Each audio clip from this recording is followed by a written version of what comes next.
Hello, world. Amanda here today, per usual.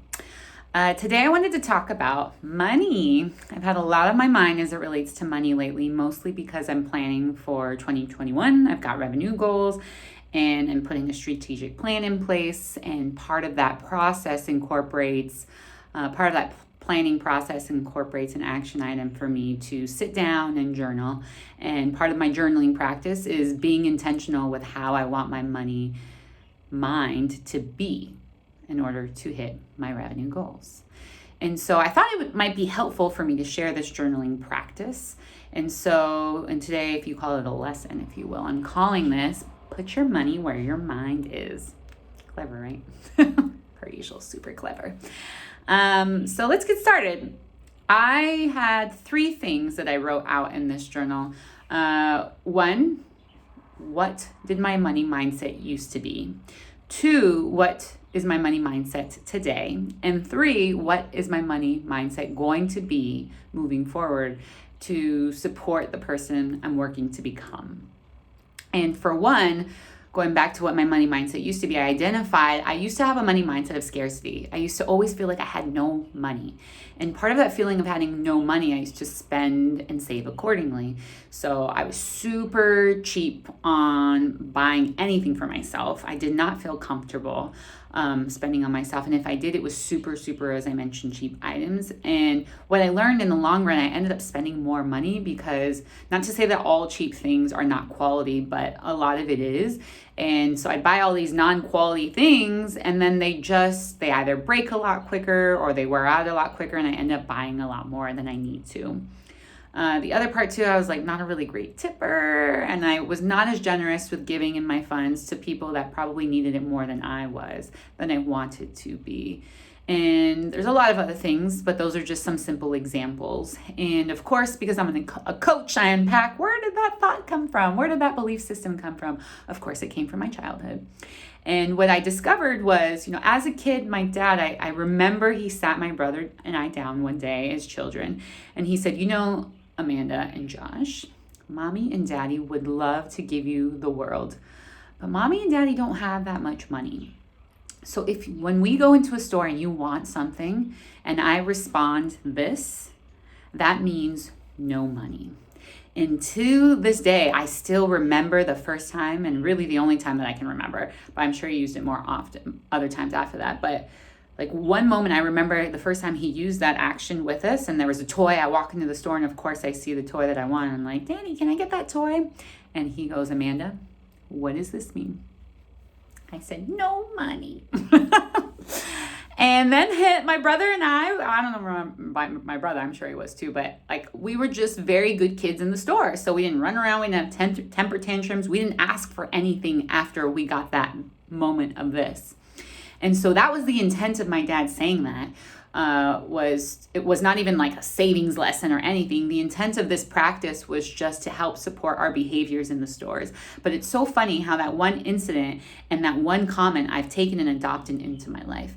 And I don't want to say that savings is bad. I think savings is great. I have a really great savings. I have a good amount of money. I'm not rich in society terms, but I'm doing good. I'm not strapped, right?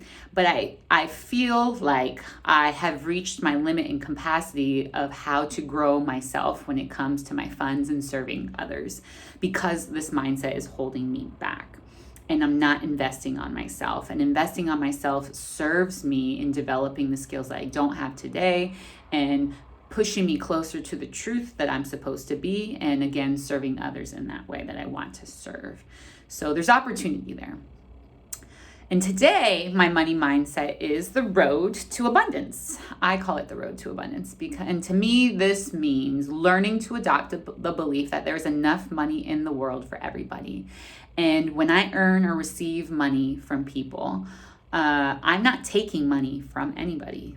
They have the ability to go get the same amount of money themselves. There's an abundance of funds out there, right? And this also means I have more faith in abundance rather than the fear of being broke. And this means when I give money to others, that I have the potential to not only receive what I gave, but receive in greater amounts. than which I gave. And it doesn't necessarily mean I'm going to get it back in money terms, but it means I'm going to get it back in value. In some level of value, I will get that in return. And that is what's important. Now, where do I want my money mindset to be? So what I identified for myself is I want my money mindset to be bold. I want to have bold beliefs. I want to have bold energy, and I want to have bold dreams. And so for me, bold beliefs means my revenue goals are not only achievable, they are exceedable. And bold energy to me means a bold currency in which I'm sending to the universe that not only attracts big money, but it generates contagion, which encourages others to act, live, and attract boldly too. And for me, bold dreams means dreaming like a child. Kids have these really big dreams that, sometimes us adults, we translate or receive as like crazy or silly. Those silly kids over there with their silly little dreams. But, they actually have the capacity to dream more boldly than us because they haven't been impacted by the world. They haven't had the opportunity for the world to project its fears onto them yet, and they operate from a place of purity. And that's where I want to operate from, boldly and having just big, crazy dreams, because once it's a thought, everything is created twice. Once in your head and then twice in reality.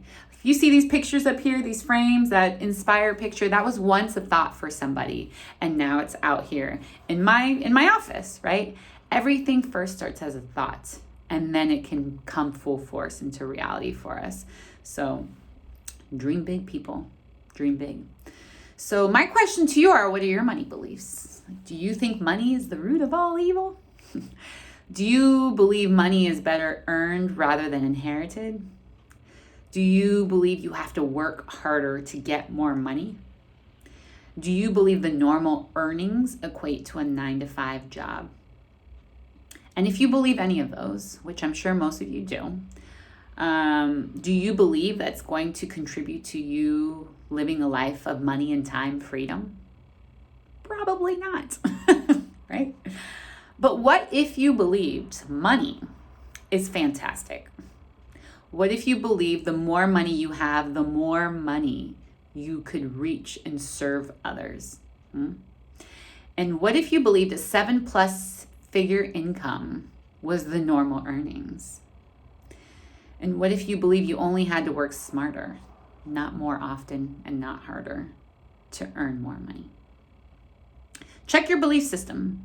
See if any of those thoughts need to be transitioned, because that could be part of the gap of where you are today and where you want to go. Could be your money mindset. One of many things, but money mindset is super important. And when you start to think intentionally with how you view money, you start to attract money in new ways that you don't even anticipate. You start to dictate where your money goes rather than spending mindlessly, which most of us do.